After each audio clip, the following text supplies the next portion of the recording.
మెదక్ జిల్లా వెల్దుర్తి మండలం మన్నేవారి జలాల్పూర్ గ్రామంలో శ్రీ మహంకాళి మాత దేవాలయంలో ఆదివారం శ్రావణ మాసం బోనాల ఉత్సవాలు నిర్వహిస్తున్నట్లు ఆలయ వ్యవస్థాపకులు కావేరి సత్యనారాయణ తెలిపారు.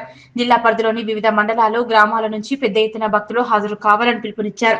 ఉదయం శ్రీ మహంకాళి మాతకు పంచామృతాలతో అభిషేకం, ప్రత్యేక అలంకరణ, శ్రీ లలిత సహస్ర పారాయణం, తీర్థ ప్రసాద వితరణ కార్యక్రమం నిర్వహిస్తామన్నారు.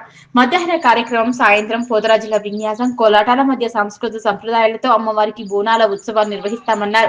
భక్తులు అమ్మవారికి మట్టి కుండలో నైవేద్యం సమర్పించి మొక్కులు తీర్చుకోవాలన్నారు. ఈ కార్యక్రమంలో ఆలయ వ్యవస్థాపకులు కావేరి సత్యనారాయణ, ఉపాధ్యక్షులు గుత్తి సుదర్శన్, కార్యదర్శి మల్లారెడ్డి, గౌరవ అధ్యక్షులు రామారావు, లక్ష్మణ్, ప్రచార కమిటీ సభ్యులు కాజా మోనుద్దీన్, మల్లేష్, గ్రామ ప్రజలు సభ్యులు పాల్గొన్నారు. శ్రీ మాత్రాయ నమః. రేపు జల్లాల్పూర్ వెల్దుర్తి మండలం జల్లాల్పూర్ గ్రామంలో శ్రీ కాళీమాత బోనాల కార్యక్రమంలో అందరూ భాగస్వాములై ఈ యొక్క అమ్మవారి కృపకు పాత్రలై అందరూ ఈ బోనాల కార్యక్రమం విజయవంతం చేయగలని అందరినీ కోరుచున్నాను.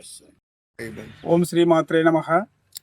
మన జలాల్పూర్ గ్రామంలో వెలసినటువంటి మహాకాళీమాతకు రేపు బోనాల కార్యక్రమం జరపబడుచున్నది.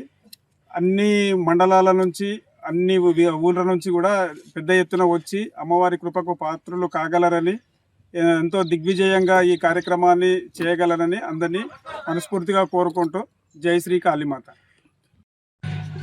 జై శ్రీ కాళీమాత. ఇది ఒక పుణ్యక్షేత్రము, శక్తిపీఠము. అయితే నేను ఇక్కడ వచ్చినప్పుడు అమ్మవారు నాకు దర్శనం ఇచ్చేది. మళ్ళీ ఆ వెనుక కొండలు ఉన్నాయి. అది ఒకటి షాట్ తీసుకుంటే యోగిలు ఒక 200-300 సంవత్సరాల కింద యోగిలు అక్కడ ఉన్న తపస్సు చేసిన భూమి, తపస్సు అయిన భూమి, యోగిలు చేసిన అటువంటి పవిత్రమైన హైయెస్ట్ ఎనర్జీ.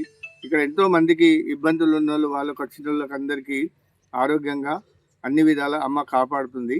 అందుకనే జ్ఞాన పుణ్యక్షేత్రం కాబోతుందని మీరందరూ రేపు రావాలి బోనాలకు కార్యక్రమం.